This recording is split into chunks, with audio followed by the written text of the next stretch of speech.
அனைவருக்கும் வணக்கம். என் பேர் கார்த்திகா. நான் பிஎஸ்ஜி மருத்துவமனையில் சீனியர் டயட்டிஷியனாக இருக்கேன். இப்போ என்ன டாபிக் டிஸ்கஸ் பண்ண போகிறோம் அப்படின்னா ஹெல்தி ஈட்டிங். ஹெல்தி ஈட்டிங்னாவே நிறைய பேர் யோசிக்கிற ஒரு ஃபஸ்ட்டு விஷயம் என்னென்னா, நான் ஃபினான்ஷியலி நிறையா ஸ்பெண்ட் பண்ணணும், நான் நிறைய டைம் போடணும், நிறைய எஃபர்ட்ஸ் போடணும்னு. பட் அப்படி கிடையவே கிடையாதுங்க. ஃபர்ஸ்ட் எவ்ரி மீல் சாப்பிட்றதுக்கு ஒரு ½ அன் ஹவர் முன்னாடி நீங்கள் தண்ணி குடிச்சிக்கலாம். மீல் ஸ்டார்ட் பண்ணுறீங்க, அந்த மீல் ஸ்டார்ட் பண்ணும்போது ஃபஸ்ட்டு வெஜிடபிள் எடுத்துக்கோங்க.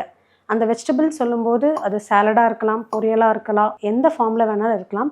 பட் கண்டிப்பாக எவ்ரி மீலில் ஒரு வெஜிடபிளோட ஸ்டார்ட் பண்ணுங்கள். அதுக்கப்புறம் நீங்கள் உங்களோட தானியங்கள், பருப்புகள் அதெல்லாம் எடுத்துக்கலாம். அண்ட் நெக்ஸ்ட் என்னென்னு பார்த்தீங்கன்னா, நம்மளோட பிளேட் மெத்தட். பிளேட் யூஸ்வலாக இப்போ நம்ம வீட்லேயா இருக்கட்டும், இல்லை ஒரு ஃபங்க்ஷன் போகிறோம் அப்படின்னா ஸ்மால் பிளேட்டாக சூஸ் பண்ணுங்கள். ஸோ தட் அந்த பிளேட்டோட குவான்டிட்டிக்கு ஏற்ற மாதிரி தான் நம்ம ஃபுட்டை எடுத்துக்குவோம். நம்மளோட பிளேட் எப்படி இருக்கணும் அப்படின்னா, ½ of the plate fruits and வெஜிடபிள்ஸாக இருக்கணும். மிச்சம் 1/4 பாகம் தானியங்கள், முழு தானியங்கள் அண்ட் சிறுதானியங்களாக இருக்கணும். அண்ட் மிச்சம் 1/4 பாகம் ப்ரோட்டீன் சோர்சஸ், அதுவும் சிக்கன், ஃபிஷ் அந்த மாதிரி எடுத்துக்கணும். ஹெல்தி சப்ஸ்டிடியூட்ஸ்ன்னு பார்த்தீங்கன்னா, லைக் நம்ம நிறைய டீ, காஃபி குடிக்கிறோம். அண்ட் அதே மாதிரி சாஃப்ட் ட்ரிங்க்ஸ், சுகரி பிவரேஜஸ் எல்லாம் எடுத்துக்கிறோம். ஸோ அதுக்கு ரீப்ளேஸ் பண்ணிவிட்டு இளநீர், லெமன் ஜூஸ் இல்லை நுங்கு எடுத்துக்கலாம்.